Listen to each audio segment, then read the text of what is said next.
বন্ধুরা আসসালামু আলাইকুম, কেমন আছেন সবাই? শামুস কিচেনে আরও একবার আপনাদের স্বাগত জানাই।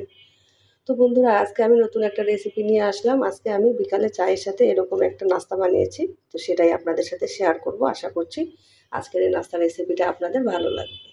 তো নাস্তাগুলো বানানোর জন্য এখানে আমি আটা নিয়ে নিচ্ছি। এখানে আমি 2 কাপ পরিমাণে আটা দেব। এখানে সামান্য পরিমাণে লবণ দিয়ে দিচ্ছি। আমি এখানে 2 টেবিল চামচ রান্নার তেল দিয়ে দিলাম। তো এখন আমি লবণ আর তেলের সাথে ভালোভাবে আটাটাকে মাখিয়ে নেব। তো আমার আটাটা ভালোভাবে মাখিয়ে নেওয়া হয়ে গেছে। এরকম মুঠ করলে যখন দলা পেকে যাবে তখনই বুঝতে হবে আটাটা মাখানো হয়ে গেছে। তো আমি অল্প অল্প করে পানি দেব আর একটা ডো তৈরি করে নেব। আমার কিন্তু আটাটা মাখানো হয়ে গেছে। আমি একটা ডো তৈরি করে নিয়েছি। তো এটা আমার যেন ড্রাই না হয়ে যায়, আমি উপর থেকে সামান্য পরিমাণে তেল দিয়ে দিচ্ছি। তো আমি এখন একটা ঢাকনা দিয়ে রেস্টে রেখে দেবো 10 মিনিট। আমি একটা পুর তৈরি করে নেব। তার জন্য এখানে আমি 2টা মিডিয়াম সাইজের আলু এভাবে কিউব করে কেটে নিয়েছি, আর সাথে আমি গাজর দিয়েছি। আপনারা চাইলে কিন্তু অন্য কোনো সবজিও দিতে পারেন। তো এখন আমি পুরটাকে রান্না করে নেব। তো বন্ধুরা, গ্যাসের উপরে আমি একটা প্যান বসিয়ে দিয়েছি। এখন আমি তেল দিয়ে দিচ্ছি। একটা পেঁয়াজ আমি এভাবে কিউব করে কেটে নিয়েছি, দিয়ে দিলাম।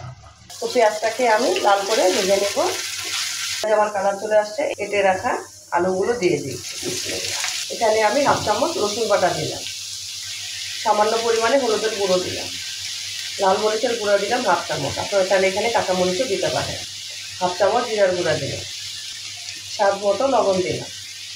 তো সব কিছু দিয়ে এখন আমি ভালোভাবে মিশিয়ে নেব। আমার ভালোভাবে মেশানো হয়ে গেছে। এখন আমি পানি দিয়ে দেবো আলুটা সিদ্ধ হওয়ার জন্য। আমি এখানে 1 কাপ পরিমাণে পানি দিয়েছি, এতে আমার আলুগুলো সিদ্ধ হয়ে যাবে। তো আমি এখন একটা ঢাকনা দিয়ে দেবো। তো বন্ধুরা, আমার কিন্তু রান্নাটা হয়ে আসছে। এই সময়ে আমি এখানে 2 টুকরো মাংস এইভাবে ছিঁড়ে নিয়েছি, আমি দিয়ে দিচ্ছি। তো 1 পিস বা 2 পিস এরকম মাংস ছিঁড়ে দিলে কিন্তু টেস্টটা অনেক ভালো আসবে। এখানে আমি হাফ চামচ গরম মশলার গুঁড়ো দিয়ে দিলাম, আর সবশেষে আমি এখানে ধনিয়া পাতা নিয়েছি, ধনিয়া পাতাটাও দিয়ে দিচ্ছি। আমার কিন্তু রান্নাটা হয়ে গেছে। তো বন্ধুরা, পুরটাকে আমি একটা পাত্রের মধ্যে নিয়ে নিলাম। এটা কিন্তু ঠান্ডা করে নিতে হবে, ঠান্ডা করে কিন্তু ব্যবহার করতে হবে। তো বন্ধুরা, এদিকে আমি আটার ডোটাকে 10টা লেচি কেটে নিয়েছি। এখান থেকে একটা লেচি নিয়ে আমি ঢাকনা দিয়ে রেখে দেবো, আবার যাতে ড্রাই না হয়ে যায়। একটা বোর্ড নিয়ে নিলাম, বোর্ডের উপরে আমি কিছু আটা ছিটিয়ে দিচ্ছি।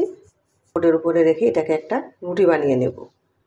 তো বন্ধুরা, আমি একটা ছোট রুটি বানিয়ে নিয়েছি। রুটিটা কিন্তু পাতলা হবে, খুব বেশি মোটাও না খুব পাতলাও না, এরকমই রুটি বানিয়েছি। তো আমি এখন একটা পিৎজা কাটার দিয়ে সাইডগুলো কেটে দেব।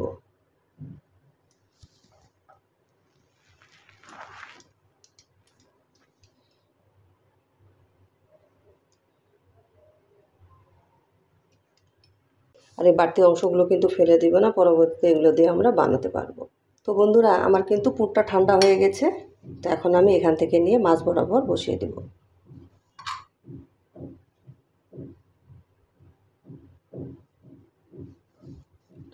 আর আমি পানি নিয়েছি একটা বাটিতে, তো সাইডে আমি পানি লাগিয়ে দেব।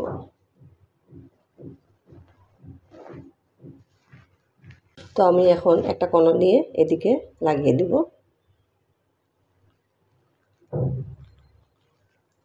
চাপ দিয়ে বসিয়ে দেব।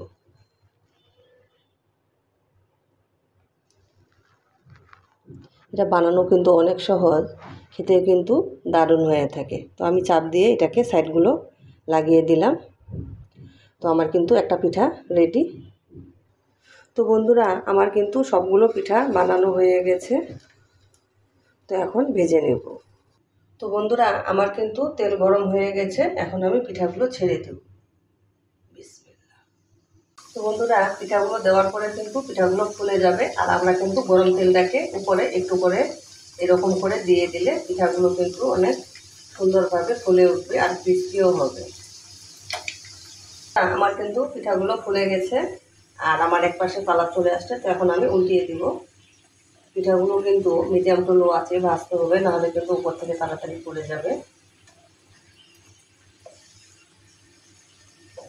তো খুব সহজভাবে আমরা কিন্তু বিকালে এরকম একটা নাস্তা তৈরি করতে পারি। খুব সহজভাবেই কিন্তু এটা বানানো যায়। ঘরে থাকা সামান্য উপকরণ দিয়ে কিন্তু আমরা এটা বানাতে পারি। আমার কিন্তু সুন্দর একটা কালার চলে আসছে, এখন আমি তুলে নিব।